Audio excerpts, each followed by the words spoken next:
Olá! No episódio anterior, falamos sobre os conceitos e raízes dos cuidados paliativos.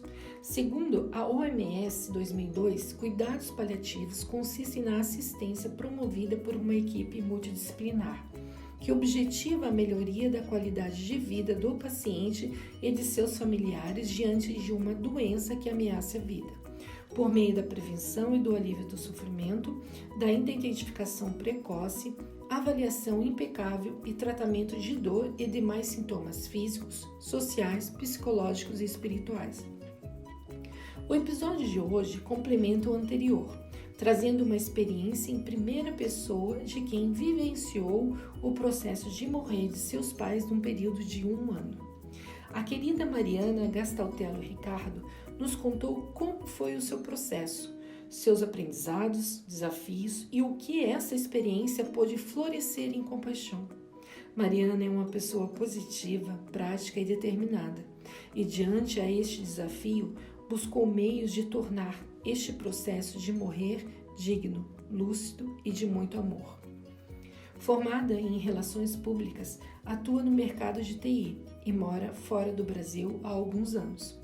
Atualmente está como responsável pela área de treinamento em uma multinacional. Com um olhar mais refinado para um futuro saudável, vem atuando no seu perfil do TikTok, onde sua fala é de habilitar, aprender, compartilhar, dando um olhar para as pessoas no centro dos negócios. Sua fala tocou demais nossos corações e juntas podemos refletir sobre o tempo e como estamos vivendo. Caso você tenha alguma experiência semelhante, sinta-se à vontade em compartilhar conosco no direct do @trocaspreciosas. Bem-vinda, Mari! Estamos aqui, eu e a Pri, muito contentes com o nosso encontro, para falar de algo tão delicado para o seu coração, mas sinto que ele sairá fortalecido desse nosso encontro hoje. E como diz Mia Couto, o barco de cada um está dentro do seu próprio peito. Bem-vinda. Obrigada. É uma grande honra estar com vocês hoje, participar desse projeto tão lindo que vocês têm e dividir a minha experiência, contar um pouco da minha história e ajudar outras pessoas. Enquanto você falava, eu estava aqui pensando nesse episódio, né? Que é acompanhar o processo de morrer potencializou o meu viver. E em 1 ano você acompanhou o processo de morte dos seus pais por doenças distintas. Como foi este processo de receber o diagnóstico deles? E se você puder falar sobre o diagnóstico de cada um também, como vocês, no caso você e a família, né, sentiram que algo não ia bem?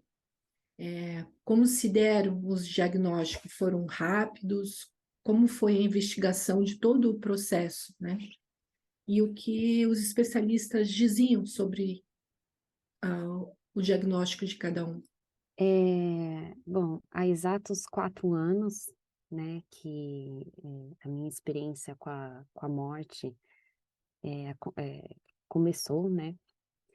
O meu pai foi diagnosticado de câncer de laringe na abertura da Copa do Mundo, então é um dia marcante aí, eh, por si só, e ele não tinha um estilo de vida muito saudável, né, ele fumava, bebia, enfim, não fazia exercícios, então era uma situação que era, eh, mais esperada, digamos assim, porque ele já havia algum tempo reclamando de dores, enfim.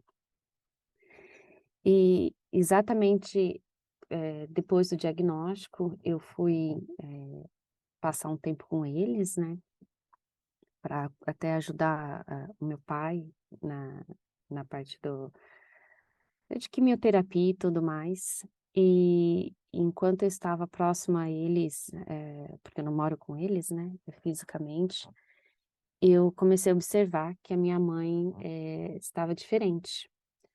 Ela estava com tontura e, estava mais devagar e fisicamente diferente. E aí abriu um alerta também sobre a situação dela. E tudo isso aconteceu no meio do ano, né? O diagnóstico do meu pai foi simples, porque câncer, né, de laringe é uma doença conhecida. E a minha mãe, com o tempo, rapidamente, na verdade, os sintomas dela começaram a acelerar. Ela começou a perder os movimentos, fala, então, assim, menos de 2 meses, ela já estava numa situação física bem complicada, mas nós ficamos desesperados, porque além de estar cuidando do meu pai, a gente foi acompanhando ela diariamente aí na sua degradação, sem saber o que estava acontecendo. O diagnóstico dela foi muito mais complicado. A princípio foi suspeitado labirintite, o tratamento não funcionou. Aí rapidamente nós conseguimos um neurologista, um clínico geral que nos recomenda falar com o neurologista. E na questão de 3, 4 meses, demorou 3 a 4 meses para a gente descobrir o que ela realmente tinha. Então, foi em outubro que o diagnóstico dela veio, ela tinha CDJ, é uma doença raríssima, degenerativa, cerebral. Ela dá em 1 milhão de pessoas no mundo, e na época no Brasil tinham menos de 400 casos registrados na história, né? A gente só foi possível fazer o diagnóstico porque primeiro a minha irmã é da área, ela é farmacêutica, é da área médica, então assim, ela é muito competente, experiente, ela ajudou os médicos a ler muito, né? Então ela ajudou os médicos a chegarem no diagnóstico, mas tivemos que fazer um exame específico e ir para os Estados Unidos, porque não tinha na época no Brasil nenhum laboratório que fizesse, para a gente diagnosticar. E então foram situações, a morte deles aconteceu num período de 1 ano, desde o do diagnóstico, mas foram situações completamente diferentes, diagnóstico completamente diferente, sensações completamente diferentes, e o caminhar até a morte dos dois também foi completamente diferente. E Mari, como que a sua família reagiu? Foi de maneira parecida com a sua? Como que foi lidar com esses diagnósticos, né, com toda essa investigação? E nós imaginamos que tem todo um processo emocional, mas também tem um processo prático, né, de o que que vai fazer, quem vai cuidar, em termos de decisões. Se você puder compartilhar um pouquinho com a gente. Lidar com diagnósticos é uma situação muito peculiar de cada um, né? Principalmente diagnósticos de doenças que, no caso dos dois, no caso do meu pai é um câncer, o câncer a gente sabe que tem cura, né? Mas o caso dele era complicado, mas tínhamos esperança. No caso da minha mãe, além da gente não saber o que ela tinha por algum tempo, tinha o desespero de descobrir. E quando a descoberta veio em outubro, o CDJ não tem cura. Nós sabíamos que ela iria falecer, e 90% das pessoas falecem num período, parece que de 6 meses. Então, era uma doença terminal, no caso dela. Então, lidar com esse tipo de informação é muito difícil. Na minha família, cada um recebeu a notícia de uma forma, lidou de uma forma. Eu acho que depende muito do seu, das suas crenças, da sua, da forma prática que lida com esse tipo de coisa. Então, somos eu e a minha irmã, né, que estávamos mais próximas, mas a gente teve tias maravilhosas que nos acompanharam, os meus primos, toda a minha família, tivemos, assim, um apoio incrível, mas cada um, assim, reagiu de uma forma e ajudou com o que pode, dentro da sua condição. né? Eu acho que isso é muito importante. Tem pessoas que lidam mais com fé, tem pessoas que lidam mais com a praticidade, tem pessoas que levam um bolo, cada um reage conforme o seu histórico, com o que pode, né? Então foram reações muito diferentes. Inclusive eu e a minha irmã, nós somos muito diferentes, né? Somos de áreas diferentes, apesar da gente ter tido a mesma educação. E a gente lidou, cada uma com as suas condições, de uma maneira foi tão interessante que a gente se complementou. Nos momentos que eu era mais racional, prática, tive que organizar, porque a gente teve que organizar a casa deles, procurar ajuda. De uma hora para outra, nós assumimos a gestão da casa deles e da vida deles, né? Então, para algumas questões mais práticas, eu assumia, para umas questões, principalmente mais de medicina, minha irmã que entrava, porque ela sabe muito mais do que eu. E aí a gente foi se complementando, né? Foi um processo em termos, eu e a minha irmã, eu acho que a gente se aproximou muito, muito mesmo, e o que foi essencial foi o respeito, né, o respeito de como cada uma vai lidar, até como cada uma encara a morte. Para mim, foi um grande aprendizado. Eu nunca tinha passado por essa situação e nunca tinha pensado em como reagir, frente a doenças terminais. Nós estamos sempre escapando do que a gente sente, né? É. E primeiro a gente acolhe tudo isso, né? A gente abarca todos esses sentimentos e quando a gente se sente pronto, né? A gente olha para o mundo e a gente mostra a nossa vulnerabilidade nesse período que a gente ficou nesse casulo, né? De acolhimento com a gente mesmo.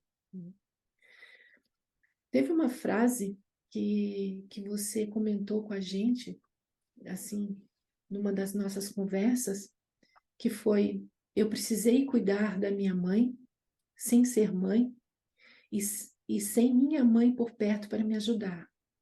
Queríamos que você falasse, Mari, um pouco mais sobre essa frase. Quando a gente pensa sobre os cuidados da maternidade, tem muitas experiências compartilhadas na internet, que hoje, assim, a gente vê muito conteúdo, né? E sempre tem alguém por perto para contar, para partilhar os aprendizados, as emoções e os próprios sentimentos. O que parece não acontecer com as experiências de cuidados nos processos de acompanhar o morrer? Como você sentiu isso tudo? Olha, é interessante ter essa conversa depois de 4 anos, porque até os sentimentos evoluem, né? Eles se transformam. Enquanto, voltando aí para a parte prática, entre o diagnóstico do meu pai, que foi onde tudo começou, e a morte do meu pai, porque, só para resumir, o meu pai foi diagnosticado no meio do ano, a minha mãe foi diagnosticada em outubro, minha mãe faleceu em janeiro e meu pai faleceu em julho. Então, no período todo, foi um ano que a nossa vida virou de cabeça para baixo e que a gente teve que acompanhar eles até a morte. Não é que nós não só perdemos os nossos pais, né, no caso eu e da minha irmã, mas nós acompanhamos eles até o final da jornada deles aqui com a gente. Então, como eu sou uma pessoa mais prática, de um modo geral, durante esse um ano, a minha vivência, experiência, sentimento foi muito ligado à praticidade. Não, espera lá, agora eu tenho que organizar a casa, agora eu tenho que ver quem que vai fazer comida para eles, agora temos que pagar as contas, temos que deixar a parte operacional, digamos assim, do viver funcionar até eles irem. Então, eu me apeguei muito a isso, eu fiquei com eles um bom tempo, fiquei com a minha mãe 3 meses no hospital, com a minha mãe e com meu pai, porque o meu pai ele entrou em estado de remissão do câncer. E aí foi o tempo suficiente para ele cuidar da minha mãe, até ela falecer. Então, eu e meu pai cuidamos da minha mãe, ficamos 3 meses, eu fiquei 3 meses indo no hospital todos os dias, com meu pai. E viver tudo isso foi necessário. Eu encarei na época como algo que eu precisava viver. Então racionalmente, eu optei por estar com eles e por cuidar de toda a parte de logística e tudo mais. Mas eu me lembro que uma das formas que eu válvula de escape, né, pessoal e mais emocional, foi escrever. Então eu escrevia diariamente o que acontecia, até para desabafar. E essa frase, voltando à sua pergunta, eu escrevi na época. E ela definiu exatamente o meu sentimento. Na época, eu não conseguia muito definir o meu sentimento. Então, eu falei essa frase espontaneamente para uma amiga e me marcou muito. A sensação que eu tenho é que eu, de uma hora para outra, tive que virar mãe, cuidar da minha mãe, porque como a minha mãe, ela perdeu os movimentos, eu tive que fazer coisas, conforme foi avançando a doença, eu tive que levá-la ao banheiro, colocá-la para dormir. Então, assim, eu cheguei no estágio que eu virei a mãe dela, mas eu nunca, não era mãe, e eu não tinha minha mãe para me ensinar a ser mãe, e eu não tinha minha mãe para me acolher como mãe. Então, foi muito desafiador. Hoje eu sou mãe, eu virei mãe depois de toda essa história, e é muito louca essa sensação. Foi muito difícil. Eu acho que a mãe te traz um acolhimento, a mãe te traz uma segurança, e eu não tive isso. Eu tive que buscar isso de outras formas. Então, parece que eu aprendi a ser mãe com o legado da minha mãe só, e com minha mãe me ensinando a ser mãe. Porque logo em seguida do falecimento dos meus pais, eu engravidei. Então eu falo que a minha mãe me ensinou muito até o último dia dela, inclusive a ser mãe, ao me tornar mãe dela por um tempo. Muito bonito isso. E Mari, como que você chegou aos cuidados paliativos? Como que foi esse contato com a doutora Ana Cláudia Quintana Arantes? Eu busquei muitas formas de lidar com toda a situação.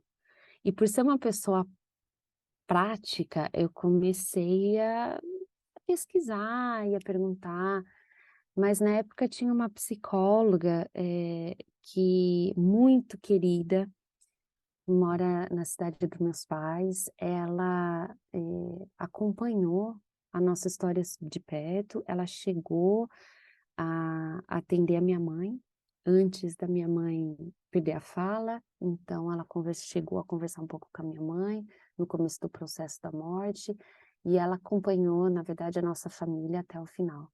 E em uma dos papos que eu tive com ela, ela me deu o livro da Ana Cláudia, e o livro da Ana Cláudia virou meu livro de cabeceira. Eu levava ele para o hospital, eu, eu devorava cada frase como se fosse o suporte que a minha mãe podia me dar, sabe? E eu gostei tanto do livro, A Morte é um Dia que Vale a Pena Viver, que eu li ele 2 vezes na época. E eu anotava frases, e eu falava, bom, essas frases um dia se eu escrever o meu livro, eu vou usar como inspiração. E aí, na época, eu gostei tanto do que ela falou, que eu paguei uma consulta e fui lá no consultório da doutora Ana Cláudia, conhecê-la pessoalmente, contar a minha história e agradecê-la. Eu fui lá agradecer, por ela ter esse trabalho tão lindo e por ela falar da morte, porque são ainda muito escasso. As pessoas não falam sobre a morte. As pessoas têm medo da morte, as pessoas têm medo de falar de morte, as pessoas não tocam no assunto. E eu senti na prática que é preciso falar sobre morte. Por exemplo, o fato dos meus pais, da gente nunca ter falado da possível morte dos meus pais, até questões práticas do tipo, o que fazer com o imóvel, o que fazer com a conta, questões assim simples. As pessoas não falam em vida o que querem fazer com os seus bens, para quem querem doar, as pessoas têm medo. E aí, eu e a minha irmã vivendo nessa situação, além de tudo, a gente ainda teve que tomar decisões do tipo, o que eu vou fazer com isso, o que eu vou fazer com aquilo, o que é certidão de nascimento, o que é inventário, e toda essa burocracia a gente teve que aprender. Então, é, é, não existe suporte para a morte muito, tá? Assim, eu sei que tem muita gente que já trabalha com isso, mas na época eu não senti muito suporte prático para pessoas que lidam com a situação, e eu não senti muito suporte emocional. E a doutora Ana Cláudia, ela faz um trabalho maravilhoso. Eu me apaixonei pelo trabalho dela, porque ela mostra o quão valioso é você lidar com a morte com sabedoria. E tem até uma frase que eu anotei na época que eu gostaria de falar, e ela diz, né, isso, acompanhar uma pessoa até a morte é uma grande oportunidade para entendermos o que é a vida e refletirmos como a gente quer gastar o nosso tempo. E no meu caso, enquanto eu estava com minha mãe e meu pai, em situações diferentes, mas principalmente com a minha mãe, porque era uma doença de morte certa, porque não tem cura, eu fui acompanhando ela até a morte, passo a passo.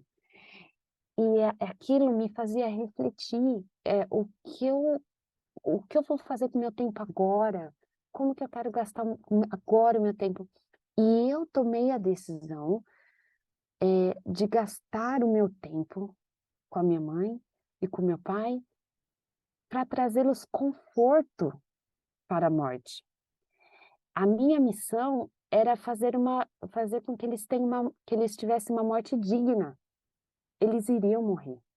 Mas quando eu li o livro da doutora Ana Cláudia, eu entendi que eu poderia trazer uma morte digna para eles, que eu poderia trazer paz para eles até o final, e que eu não precisava desistir, porque não é porque a pessoa está morrendo que você tem que desistir dela, pelo contrário, ela está viva até o final. Então, assim, pelos ensinamentos da doutora Ana Cláudia, da psicóloga que estava com a gente, como eu fiquei 3 meses no hospital com minha mãe, nós passamos o aniversário da minha irmã, o Natal, o Ano Novo e o meu aniversário e o aniversário da minha irmã no hospital. Todas as ocasiões tiveram bolo. Em todas as ocasiões. Em todas as ocasiões, nós celebramos a vida. Porque eles estavam vivos. A minha mãe já estava em estado vegetativo praticamente, mas ela estava viva. Ela entendia. Então, eu tive a grande sorte de entender isso a tempo, com a doutora Ana Cláudia, e celebrar a vida até o último instante. Então, eu conseguir optar e viver a morte dos meus pais de uma forma digna. E é esse o legado que ela me trouxe. E me ajudou muito a ver a morte de uma forma diferente. E me ajudou principalmente a viver de forma diferente depois que eles morreram. E Mari, o quanto que você acha que a espiritualidade te ajudou também nesse processo? Muito, muito mesmo. Eu sou uma pessoa católica e espírita, me defino assim, eu acredito nos dois e pego um pouquinho de cada um. A minha mãe, ela era uma pessoa, ela estava muito próxima ao espiritismo nos últimos anos, então ela inclusive me levava no centro, ela que me apresentou o espiritismo, então eu sabia que esse era um fator muito importante para ela até o final. Então as amigas dela do centro acompanharam a gente até o final. Foi uma outra rede de apoio muito importante que nós tivemos. Eles iam semanalmente na casa dos meus pais ou no hospital, fazer da passe, cantar, cada um da sua forma, e eu abria as portas para todos os tipos de ajuda. E o espiritismo foi muito importante, porque eu entendi que era uma passagem. e para os dois, importante na evolução deles, e era o momento que eles precisavam passar, e era um momento que eu precisava passar. E eu também, com a rede de apoio dos amigos dela, da minha mãe, eles me ensinaram muita coisa, e eu entendi que meus pais precisavam passar por isso, né, como eu disse. Então, não foi o fim, foi acompanhamento dos meus pais até o fim de uma jornada, mas não significa que nós não estamos ligados mais fisicamente, eles não estão aqui, né? A gente não tem mais momentos físicos juntos, mas eles vão estar eternamente comigo, e eu acredito que eu ainda vou vê-los, né, em outra dimensão. Então, para mim foi essencial, assim como é muito engraçado, eu acho que o meu processo de acompanhar a morte, eu tive várias redes de apoio. Eu tive a rede de apoio prática, tive rede, né, com os amigos, família, ajudando na parte operacional, a parte jurídica, a parte toda de cuidados físicos e tal. Eu tive a parte com a doutora Ana Cláudia, que foi um cuidado de visão da morte. Eu tive um cuidado espiritual e eu tive cuidado físico e emocional. Então, eu não deixei de ir para academia, eu não deixei de, pelo menos uma vez por semana, eu separava 1 hora para mim, para fazer coisas que eu gosto, nem que se fosse para sair com os amigos, para desabafar, chorar, mas eu tinha o meu momento. Então, parece que rapidamente eu criei na minha cabeça um plano de contingência, sabe? Tá bom, eu tenho que lidar com isso, então vamos lá, vamos pegar as armadas que eu preciso para lidar. E aí o plano espiritual, voltando à sua pergunta, foi um dos pilares essenciais. E depois também da morte deles, me ajudou muito, tem me ajudado muito. Eu ouvindo você, tem o meu próprio processo também de morte e o luto em si, né? A gente sabe que a gente vai passar pelo processo. Todos nós vamos passar por processo. Mas quando ele chega muito próximo da gente, a gente tipo assim, faz uma desordem na vida da Faz. gente, né? Mesmo a gente sabendo de que esse processo é algo natural do ser humano, que o que vai acontecer é aquele vínculo diário, que ele vai se distanciar, porque o vínculo do coração, ele permanece e ele fica mais forte. Pelo menos foi isso que eu percebi dentro desse meu processo da morte e do próprio luto em si, que me ensinou.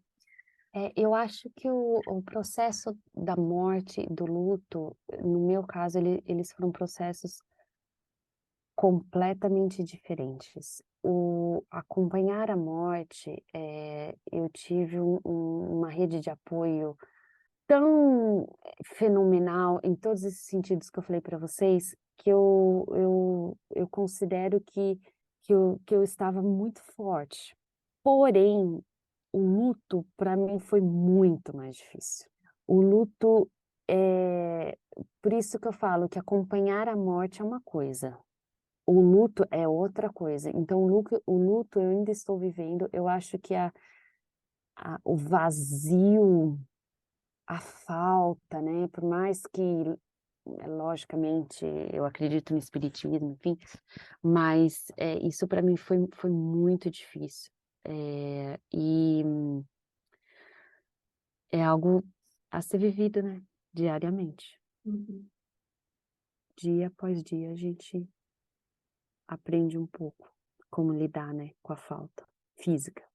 Sim. Até porque quando a gente está acompanhando, está no processo de adrenalina, né? Tem muita coisa a ser Isso, resolvida, isso. o tempo todo a gente está em movimento.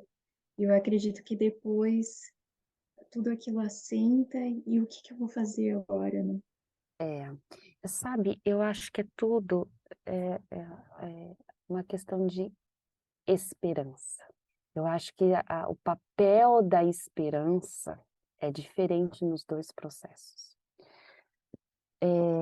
E no meu caso, vocês perguntaram sobre a diferença, né, entre mim e a minha família em termos de reação à morte. Um dos fatores que foram diferentes foi a esperança. Enquanto nós estávamos vivendo o processo de morte dos meus pais, eu vi formas diferentes de lidarem com esperança. Para mim, por exemplo, eu sou uma pessoa muito positiva. E eu sou do tipo de pessoa que eu luto até o final. Então, não importa o assunto, não importa o projeto pessoal profissional. Se eu acredito, eu vou fazer de tudo. E, historicamente, por ter essa característica, eu consegui muita coisa na minha vida pessoal e profissional, porque eu batalhei, eu acreditava, tinha esperança, e isso me dava força para atingir meu objetivo. Então, quando eu recebi o diagnóstico da minha mãe, que dizia 90% dos casos falecem em meses e que não existe cura, eu me revoltei. Eu falei, imagina, como assim? Não, imagina, eu vou revolucionar a história.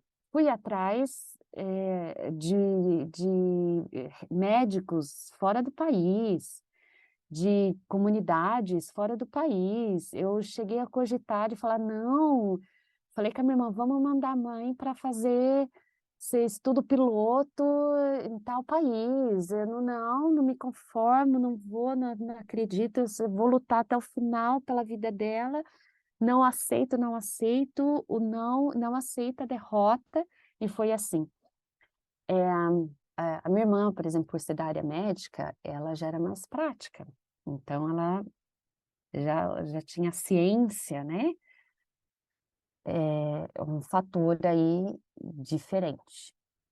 E quando nunca esqueço, nós estávamos na frente do médico, que deu a notícia da doença CDJ, eu falei para ele assim, o que pode ser feito? Ele falou, tem uma chance se não for CDJ, pode ser uma doença autoimune X, eu não vou saber dizer o termo técnico, tá? Eu falei, opa, então tem uma chance. Então é nessa segunda doença que tá. Se essa segunda doença for, ela tem cura? Tem. Eu falei, então é essa aí. O que tem que fazer para curar essa doença outra? Bom, podemos fazer um tratamento assim, assado. Eu falei, então tá bom. Então vamos seguir em frente. Qual que é a chance percentual de ser essa segunda doença? 5%. Tá, então vamos apostar no 5%. Aí a minha irmã falou assim pro médico, você gastaria tudo, dinheiro, né, porque era um caso complicado, pelos 5%? O médico falou, se eu tivesse que tomar a decisão, não, porque a chance é mínima. 95% de chance é de ser CDJ. Eu falei, não interessa, vamos nos 5%. E aí a gente fez o teste, tal, e aí ficamos uma semana com 5%. Então, assim, eu me apegava muito, sabe? Testamos. Tudo bem, não deu certo, veio o CDJ, tá bom, sem cura. Mas não é possível. E se eu rezar? E se eu fizer alguma coisa? Então, eu ia para todas as esferas com a esperança. E aí, tivemos discussões que a Ana Cláudia fala no livro. Por exemplo, até onde ir com um doente terminal? Porque se a pessoa tem uma doença terminal, é fadada que ela vai morrer, tá? Então, se ela chega no hospital, num caso de insuficiência respiratória, você vai colocar ela num tratamento para deixar ventilando? A minha primeira reação foi, claro, se tem alguma coisa, por que não deixar a pessoa viva? Aí veio um outro ponto de vista, que demorou para eu entender e aceitar, mas hoje eu aceito, entendo e concordo.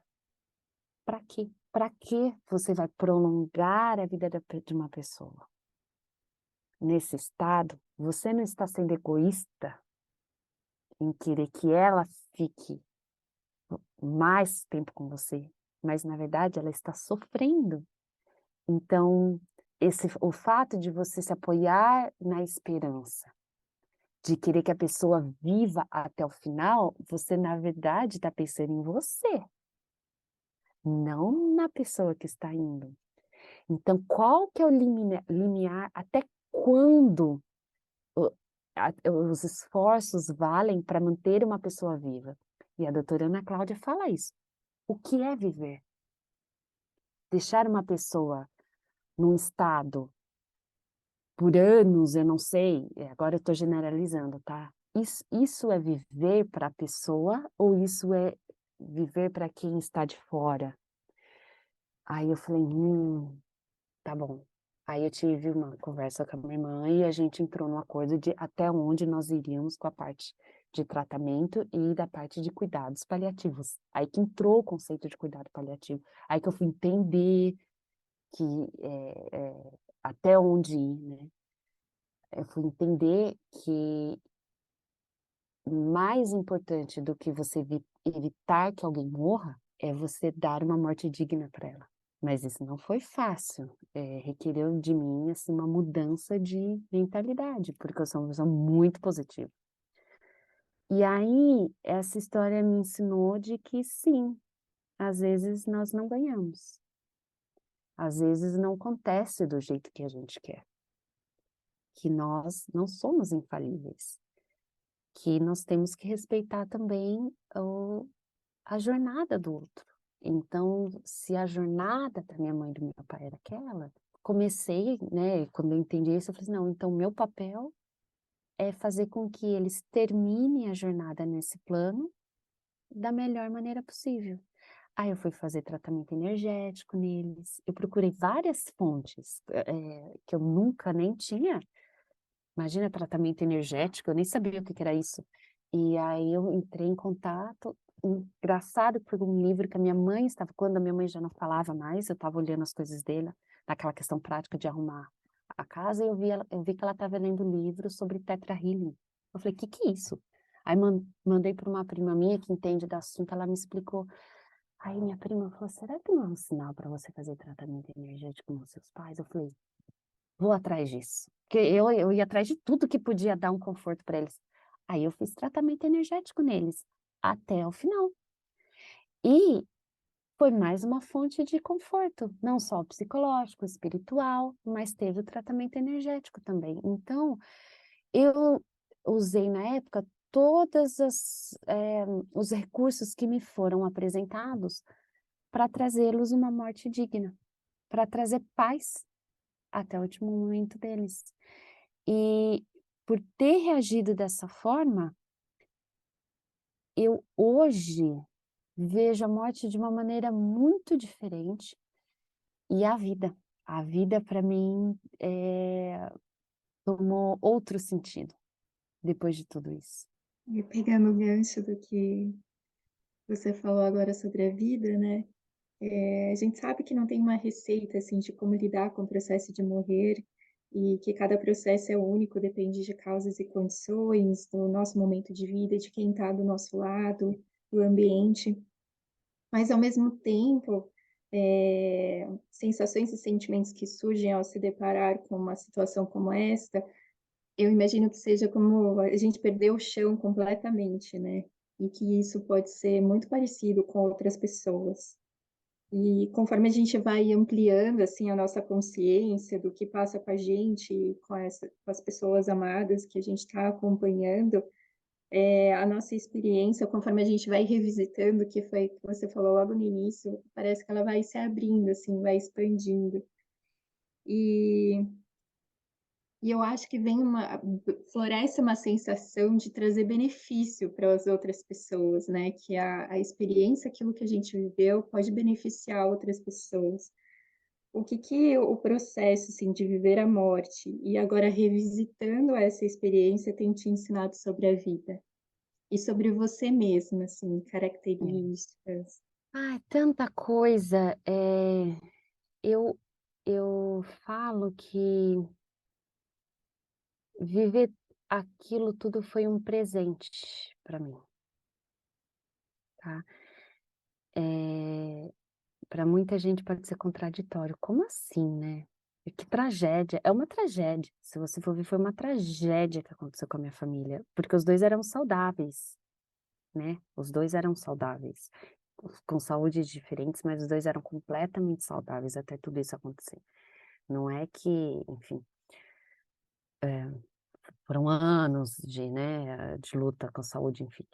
Então, assim, foi uma tragédia que aconteceu na minha família, mas eu vejo como um presente por alguns motivos.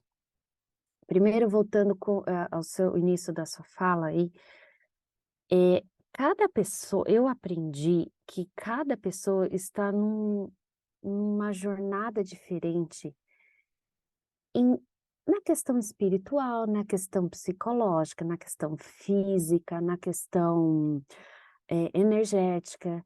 E nós não podemos exigir que as pessoas reagem às coisas da mesma forma. Então, no caso de acompanhar as mortes dos meus pais, voltando inicialmente à sua primeira pergunta, cada pessoa da minha família reagiu de uma forma. E dentro dos campos evolutivos de cada um, poxa, a pessoa mais evoluída, por exemplo, na parte física, então eu sugiro fazer isso. A pessoa mais evoluída na parte energética, então vamos fazer isso. Então, assim, cada um está num estágio evolutivo. Então, não dá para exigir das pessoas que elas ajam da maneira diferente. Isso é uma coisa para a vida, é no campo profissional. Você não pode exigir que a pessoa esteja no mesmo campo de evolução que você, profissional. Então, é um respeito. Respeito ao outro, respeito às diferenças, respeito... Então, essa foi uma grande lição que eu aprendi. O viver a morte, eu vivi diariamente a morte dos meus pais. E eu sabia que eles estavam caminhando para a morte, de formas diferentes, tempos diferentes, um com mais esperança que o outro, mas no fim era isso que estava acontecendo com os dois. E eu todo dia pensava sobre a morte, eu todo dia pensava sobre o fim. E eu, e eu todo dia pensava, o que eu vou fazer com o meu minuto agora? Porque isso vai acontecer comigo. Então, como eu quero viver a minha vida? Então, e principalmente lendo o livro da doutora Ana Cláudia, foi um convite para entender como que eu estava gastando o meu momento. E eu até tenho uma imagem que eu criei assim, dessa situação, que é o seguinte: imagina que você está embaixo de uma árvore com a pessoa que você mais ama do mundo. E essa pessoa não fala, não anda, mas ela entende, ela está do seu lado. Como você vai reagir àquele momento? O que você vai fazer? Então, eu escolhi na época a respeitar aquela pessoa até o fim e a trazer um conforto até o fim. Não é porque ela não estava andando, não é porque ela estava, mas ela estava lá. Então, eu tive a oportunidade de parar e refletir: opa, o que eu vou fazer agora com a minha vida? O que eu vou fazer agora com esse relacionamento? E por isso que eu acho que foi um presente, porque eu não tinha tido antes uma experiência tão profunda de refletir o que eu sou, o que é válido para mim, como eu vou gastar o meu tempo. Então, a partir disso tudo, eu comecei a ser uma pessoa mais focada no presente. Tem muito ainda que evoluir, mas assim, eu comecei, isso me ajudou a entender como vale a pena gastar meu tempo, até no trabalho, até as batalhas, que geralmente às vezes horas trabalhando, sabe? Eu fui do tipo de aluna que eu estudava 10 horas para passar na faculdade pública. Melhor aluna aqui. Então, assim, como que eu quero, para quê, né? Para quê? Para que eu gasto meu tempo? Então, para mim, esse foi uma grande lição. E uma terceira lição foi assim: quão importante é você ajudar as pessoas. Eu saí com um objetivo pessoal de ajudar outras pessoas a lidarem com a morte. Ainda estou elaborando como fazer isso, mas principalmente porque as pessoas ainda veem, de modo geral, a morte como algo só negativo, só pesado. E no meu caso, teve muita coisa transformadora. Então, como trazer isso para as pessoas? É algo que eu estou elaborando em mim. Eu espero, como missão de vida mesmo, ajudar outras pessoas. Ouvindo você, né? Nós seres humanos temos uma divisa tão grande de tudo que nos envolve, porque quando a gente chega num momento desse, a gente fica revisitando as memórias lá atrás, aí fica imaginando um futuro da qual você sempre imaginou e você não vai ter mais e esquece do aqui e agora, esquece de viver esse aqui e agora, né? Você trouxe isso nitidamente e eu acho que é isso que a gente se a gente pode, a gente deve realmente ajudar as pessoas nesse sentido, porque ou as pessoas estão lá atrás ou elas estão muito na frente. E o hoje, elas esquecem, né? E é o hoje que a gente vai construir o amanhã, né? E, e É, lá atrás são as memórias que a gente vai moldurar no nosso coração, nas nossas idealizações, né, de tudo que aconteceu, de tudo como se formou. Eu ia te sabe, fazer Dri? pode falar. Ai, desculpa, Imagina. só um comentário disso que me veio algo agora na cabeça. Eu nunca me esqueço um dia que eu estava no hospital, a minha mãe já acamada, não falava, já estava bem, assim, no estágio avançado da doença, mas ela estava viva. E aí eu pensei, eu posso gastar esse meu momento de várias formas. Eu posso ir pro celular, eu posso assistir a televisão, eu posso falar com uma pessoa lá fora, eu posso deixar uma pessoa aqui e tomar um sorvete, eu posso fazer qualquer coisa. Mas o que que eu quero fazer agora? E aí eu fui lá, fiquei conversando com a minha mãe, fiquei fazendo massagem nela. Então, foi um momento, eu aprendi a escuta ativa de mim mesma. E eu aprendi, né, entender o que que era importante para mim, e eu aprendi a ser presente, estar presente inteiramente naquele momento. Então, se eu estou lá, dando o meu Uhum. melhor, o meu carinho, não tá fazendo mil coisas ao mesmo tempo, aqui e acolá, que eu sou uma pessoa muito ativa, né? Então, para mim, essa questão do presente, eu acho que acompanhar um doente terminal é um presente para se estar presente consigo mesma e estar presente com o outro e ser fiel aos seus valores. É um grande aprendizado mesmo. Eu vou te fazer uma pergunta, mas assim, de uma certa forma você já respondeu, mas eu acredito que tem algo mais para desenvolver aí. É uma pergunta que eu sempre faço para mim mesma, né? E eu sempre estou renovando ela dentro de mim. O que que você vai fazer com todo esse amor que está dentro de você? Ahn, eu vou ensinar as pessoas,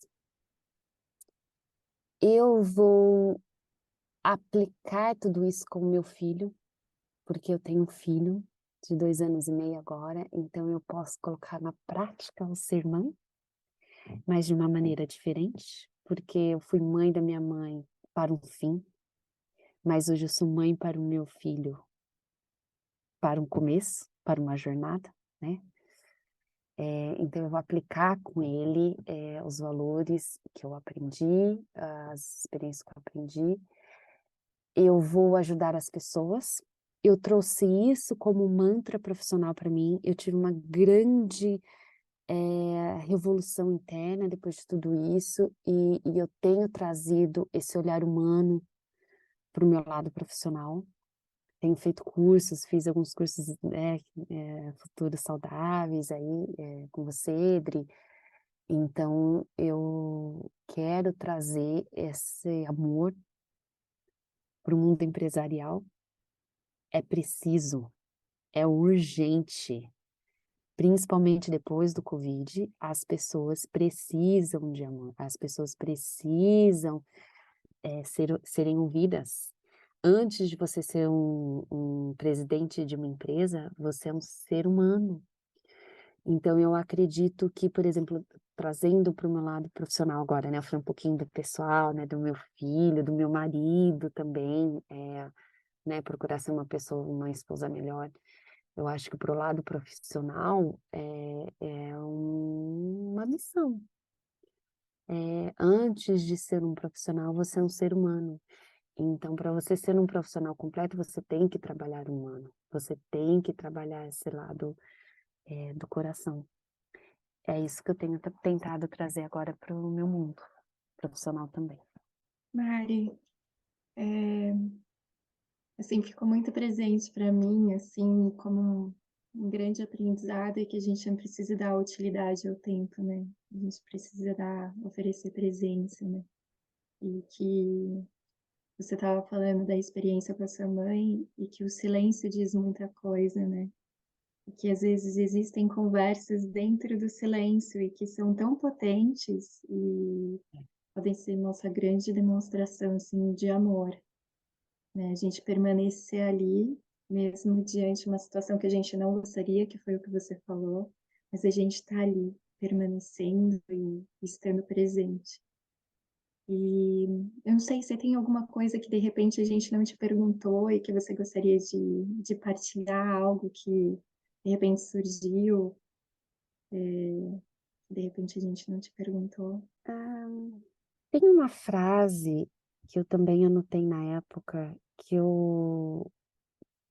muito forte para mim, que não podemos desistir da pessoa que está morrendo. Não podemos desistir da pessoa que está vivendo. Então, muitas vezes nós ficamos chateados, né, por coisas do dia a dia que acontecem com amigos, até família, trabalho. Mas eu acho que o olhar de respeito para a pessoa, entender um todo, o porquê que ela está agindo daquela forma, o porquê que ela está sendo reativa ou sendo, enfim, de uma maneira que você não gostaria no momento, tudo tem um porquê, né? Então, se a gente realmente acredita naquele relacionamento, né, naquela situação, a gente tem que tem que ser inteira, tem que se entregar, tem que fazer o nosso máximo, respeitando, né, que nem eu disse, respeitando a jornada de cada um. Então, foi muito importante para mim eu não desistir de estar com os meus pais até o final, de ter optado, eu optei por ficar com eles ativamente nesse período, né? Eu fui fiel ao meu coração e isso foi transformador para mim. Então é assim isso que eu falaria. Agradecer muito a sua presença, essa generosidade em compartilhar experiências, aprendizados. Eu acredito que a gente se reconhece em muitas experiências, né? A teoria ela nos ensina, mas essa conexão vem muito da gente ouvir e se reconhecer na experiência do outro, se não pela morte, mas pela vida, né? O que que eu estou fazendo da minha vida? Aonde que eu estou investindo tempo? De que forma eu posso olhar para a vida de uma forma mais ampla, né? Com amorosidade, com esse respeito, de olhar as outras pessoas, que a gente não sabe quanto tempo a gente vai estar aqui, ou quando essas pessoas que estão ao nosso redor também vão ficar aqui conosco, né? E como que a gente está se relacionando? Isso ficou muito presente, assim, em mim, ouvindo você, e queria muito te agradecer por você partilhar essas reflexões. Falando em gratidão, uma última coisa que eu gostaria de falar. Eu sou muito grata, assim, a muitas pessoas que me acompanharam nesse momento. É muito difícil citar todas, né? Porque foi uma rede de apoio, assim, sensacional. Mas é, é, teve uma pessoa que foi fundamental em tudo isso, que foi o meu marido. Na época, né, ele me deu um apoio condicional para eu viver tudo isso, né? Até logisticamente, nós ficamos separados por um tempo. Então, o quão é importante você também dar espaço para o outro viver a sua jornada, né? E, e respeitar o momento das pessoas, né? E ele, no caso, foi assim, uma pessoa assim, sensacional. E, e eu acho que respeitar esses momentos, né, como eu disse, das pessoas é muito importante. E às vezes, é claro, a gente, ao respeitar o espaço do outro, a gente pede algumas coisas pra gente, né? Mas lá na frente, isso faz toda a diferença. Então, eu gostaria de deixar minha gratidão, né, a ele, a minha gratidão à família dele, a toda a rede de apoio, à minha família, a família dos meus pais, porque sem ajuda a gente não vai no lugar nenhum, não vai para lugar nenhum. Well, a gente vai. Sem ajuda a gente vai, mas a gente vai de uma forma completamente diferente. Então, eu acho que é por isso que eu saí também dessa história com o dever de ajudar. Para mim é uma missão, sabe? Ajudar. De formas diferentes, e projetos, esferas completamente diferentes, mas o ajudar virou meu mantra depois disso. Porque eu, graças à ajuda que eu tive das pessoas, eu consegui superar. Estou superando, né? Bom, eu acho que a gente termina aqui falando de respeito e falando de ouvir a voz do coração, né? De seguir o coração, que foi o que você fez todo nesse seu processo, né? Então, a sua casa é onde está o seu coração. Obrigada. Gratidão. Obrigada, Mari.